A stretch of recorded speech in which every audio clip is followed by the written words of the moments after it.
Bismillahirrahmanirrahim. Jumpa lagi di PJJ Bahasa Indonesia Cah. Semoga pertemuan kali ini itu membawa hasil apa yang disampaikan Bu Hari akan kamu pahami dengan baik. Kemudian semoga kita juga masih di dalam lindungan Allah Subhanahu wa taala, diberi kesehatan, diberi kesempatan untuk melakukan aktivitas kita termasuk mengikuti PJJ kali ini. Kemudian pada kali ini seperti yang ada di layar itu ada contoh surat lamaran pekerjaan. Lanjut yang kemarin Bu Hari menerangkan struktur isi surat lamaran pekerjaan, struktur isi yang terdiri dari tesis, kemudian argumentasi, terus yang terakhir itu penegas. Masing-masing punya apa itu isi. Untuk tesis kemarin terdiri dari pekerjaan, informasi pekerjaan yang akan dilamar, kemudian tujuan pelamar kerja, terus data diri pelamar kerja, kemudian argumentasi itu menguatkan apa yang sudah diungkapkan di awal di tesis berupa lampiran-lampiran surat yang penting. Terakhir yaitu penegas atau di situ bisa dikatakan penutup juga, isinya harapan, ucapan terima kasih kepada instansi atau kepada pejabat yang akan memberi pekerjaan. Kemudian ini contoh surat lamaran pekerjaan. Sistematika secara utuh dapat kamu lihat mulai dari tempat tanggal surat, nomor, hal lampiran, salam pembuka. Sebelum salam pembuka di situ harusnya ada tujuan surat. Kemudian isi seperti yang kemarin dijelaskan Bu Hari. Isi ada tesis, ada apa itu argumentasi, kemudian terakhir penegas.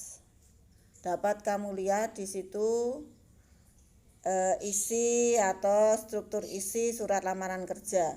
Kalau sistematika secara keseluruhan sebuah surat resmi, di situ mulai di sebelah kanan atas tempat tanggal surat, tempat dengan tanggal surat ada tanda komanya, tanda baca koma, tempat ditulis dengan huruf besar, kemudian tanggal serta bulan tahun dapat kamu lihat di situ, tanggalnya angka, bulannya di situ tulisan, kemudian tahunnya angka.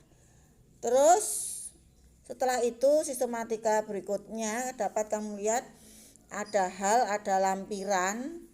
Lampiran yang dinamakan lampiran itu adalah ada tidak surat-surat yang dilampirkan. Kemudian hal atau perihal di situ jelas lamaran pekerjaan. Kemudian surat itu ditujukan kepada siapa? Tujuan surat dapat kamu lihat YTH Kepala Sekolah Islam Al-Ulum Terpadu Medan di tempat. Itu namanya tujuan atau alamat surat. Kemudian dengan hormat salam pembuka.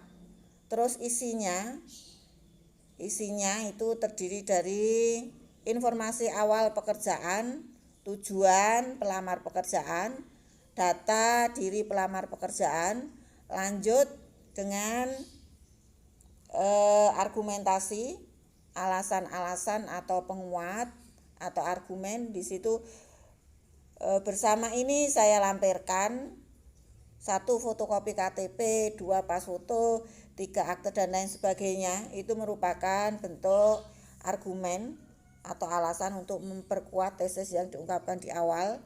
Kemudian demikian surat lamaran ini saya buat. Atas perhatian kebijakan Bapak Ibu saya ucapkan terima kasih, merupakan harapan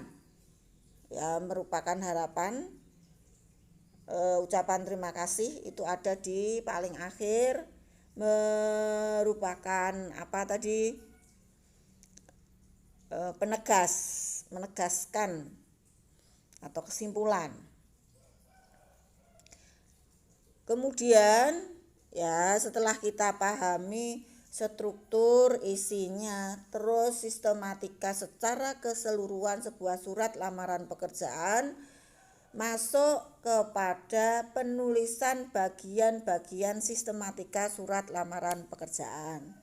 Karena kita tahu surat lamaran pekerjaan itu termasuk surat pribadi yang resmi, dikirim oleh perseorangan kepada instansi atau kantor, sehingga suratnya ngarahnya ke surat resmi. Kalau surat resmi seperti yang dijelaskan kemarin, bahasanya resmi, kemudian isinya juga resmi. Bahasa surat resmi yang dinamakan bahasa surat resmi itu bahasanya bagaimana? Bahasanya di situ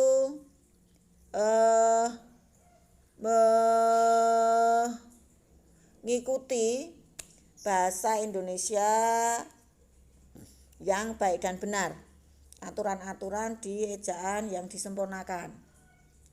Ya, dapat kamu lihat di sini.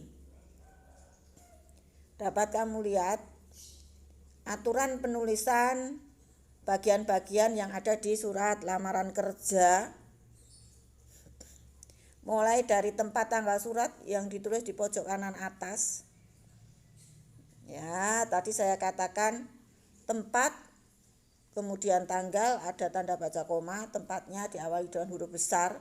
Kemudian tanggalnya di situ silahkan dilihat tulisan tanggal dengan angka, bulan dengan huruf atau kata, terus tahun juga dengan angka. Tidak boleh ada titik untuk mengakhiri tempat dan tanggal surat karena di situ bukan merupakan satu kalimat. Kemudian lampiran dan hal. Kamu lihat setelah tempat tanggal surat ada lampiran dan hal. Lampiran ya berkas-berkas yang dilampirkan untuk menyertai surat lamaran pekerjaan. Kemudian hal, sesuatu yang diungkapkan di surat itu. Kata lampiran, L-nya huruf besar. Kemudian hal, halnya juga huruf besar, hanya tidak boleh disingkat. Kemudian lampiran atau angka yang mengikuti lampiran itu ditulis dengan huruf. Contohnya dapat kamu lihat lampiran 4 lembar, 4-nya itu bukan angka tapi huruf. Hal adalah surat lamaran pekerjaan misalnya ya, itu hal dan lampiran. Kemudian bagian berikutnya yaitu alamat surat. Surat itu ditujukan kepada siapa? Pemberi pekerjaan. Untuk alamat surat tidak menggunakan kata kepada, langsung saja di situ YTH yang dituju. Kemudian tidak lebih dari 3 baris.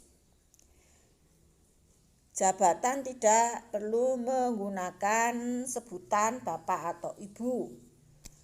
YTH titik, Y-nya huruf besar, bapak atau ibu dibuang saja, tidak usah ditulis di situ. Kalau yang dituju adalah jabatan atau gelar. Contohnya YTH titik DRA Fatimah.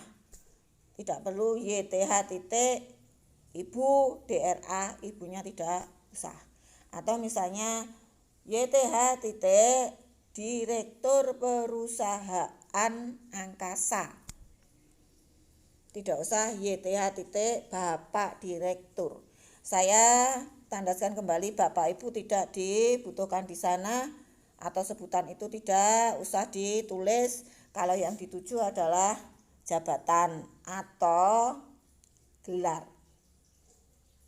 Kemudian di dalam tujuan atau alamat surat di situ biasanya disertai dengan jalan. Jalan tulis saja jalan, tidak usah disingkat JL titik, tapi jalan, tidak boleh disingkat JL.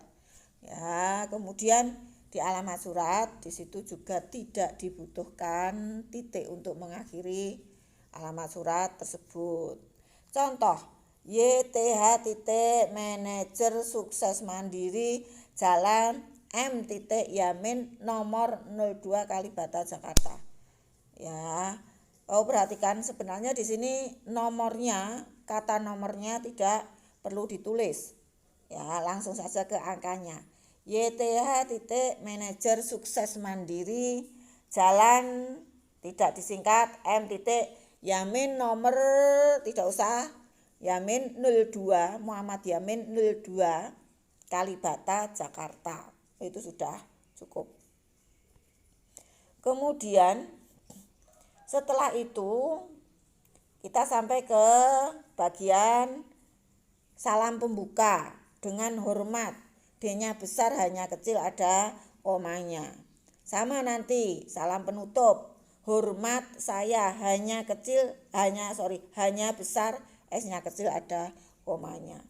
Kemudian setelah itu sampai ke isi inti yang terdiri dari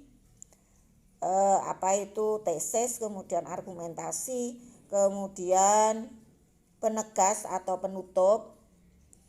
Ya, untuk alinea pembuka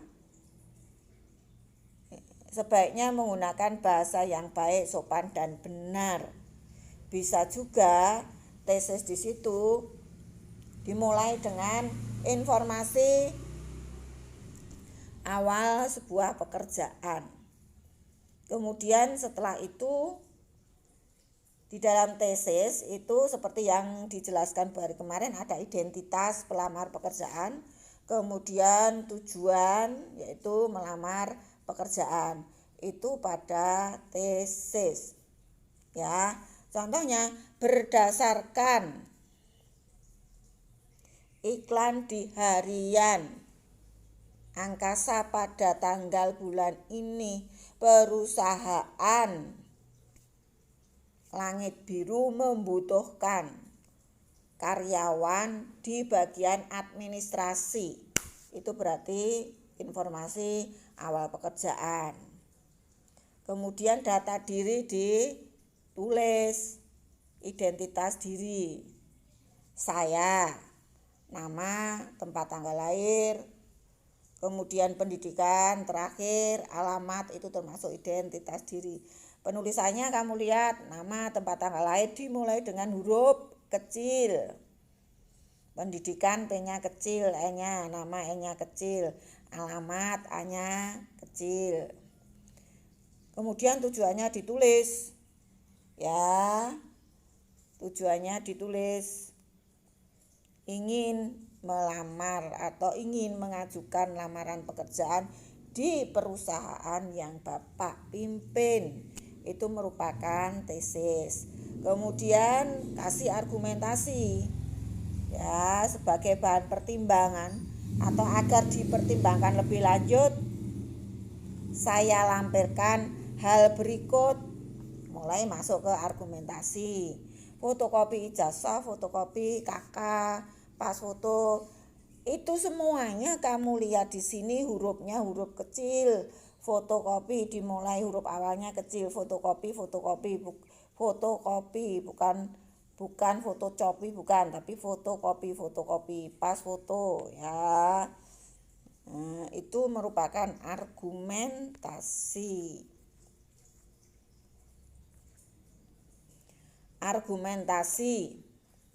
Setelah argumentasi nanti ada yang terakhir seperti yang dikatakan Bu Hari tadi, penegas.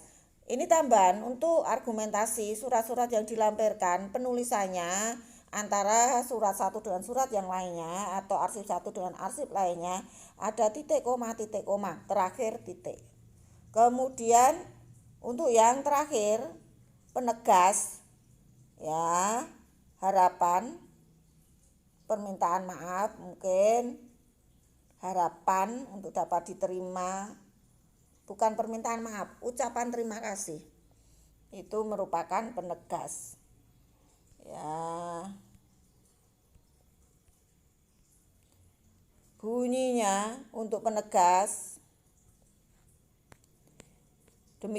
demikian surat lamaran pekerjaan itu saya tulis dengan harapan dapat diterima. Atas perhatian Bapak Ibu saya ucapkan terima kasih. Tidak boleh atas perhatiannya, tapi atas perhatian Bapak Ibu. Ya, jadi jelas yang dituju itu siapa. Kalau atas perhatiannya itu masih belum menunjuk ke satu orang. Sehingga dengan demikian, karena surat lamaran pekerjaan ini merupakan surat yang resmi, bahasanya juga diatur, sehingga pilihan katanya juga harus menurut pilihan kata yang baku. Ya, itu yang saya sampaikan saat ini. Nanti mungkin review kembali yang tidak atau belum atau kurang jelas boleh ditanyakan. Terima kasih. Assalamualaikum warahmatullahi wabarakatuh.